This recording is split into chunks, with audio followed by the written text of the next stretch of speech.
Book 12. The Passing of Arthur.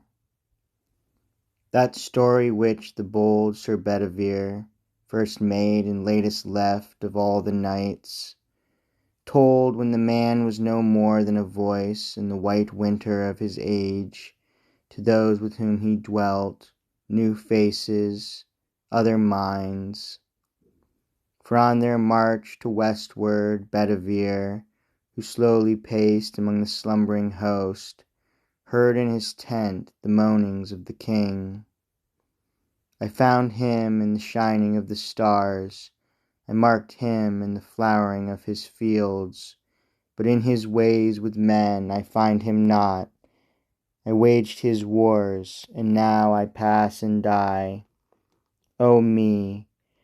For why is all around us here as if some lesser God had made the world, but had not force to shape it as he would, till the high God behold it from beyond, and enter it, and make it beautiful?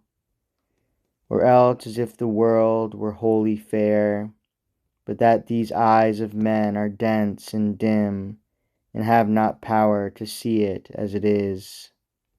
Perchance, because we see not to the close, for I, being simple, thought to work his will, and have but stricken with the sword in vain.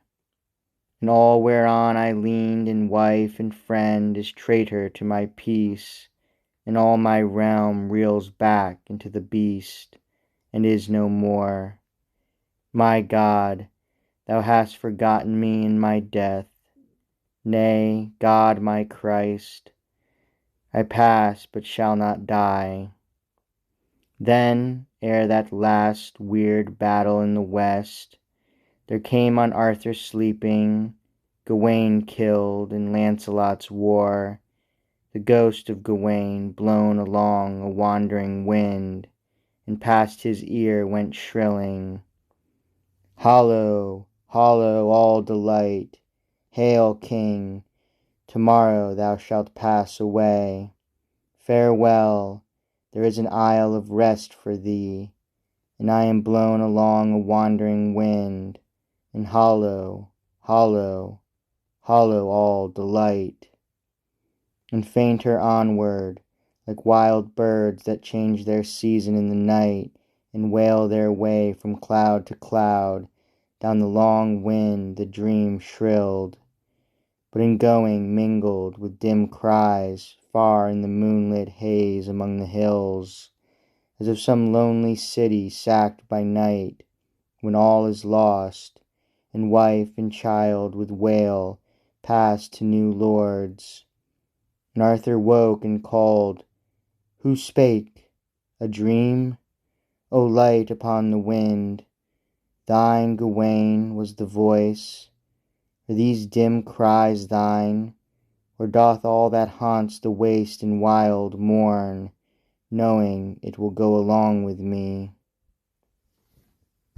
This heard the bold Sir Bedivere, and spake, O me, my king, let pass whatever will, elves in the harmless glamour of the field, but in their stead thy name and glory cling to all high places like a golden cloud for ever. But as yet thou shalt not pass.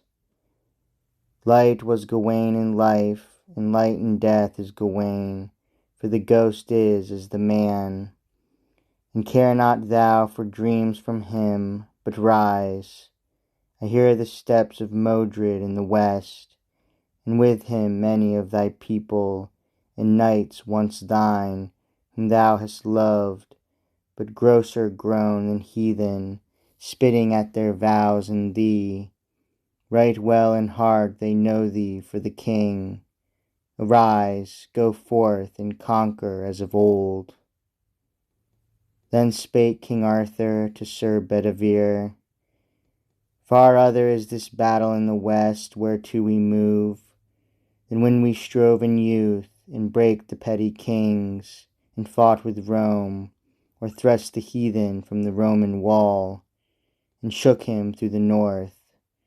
Ill doom is mine to war against my people and my knights. The king who fights his people fights himself. And they, my knights, who loved me once, the stroke that strikes them dead is as my death to me. Yet let us hence, and find or feel a way through this blind haze, which ever since I saw one lying in the dust at Almesbury, hath folded in the passes of the world.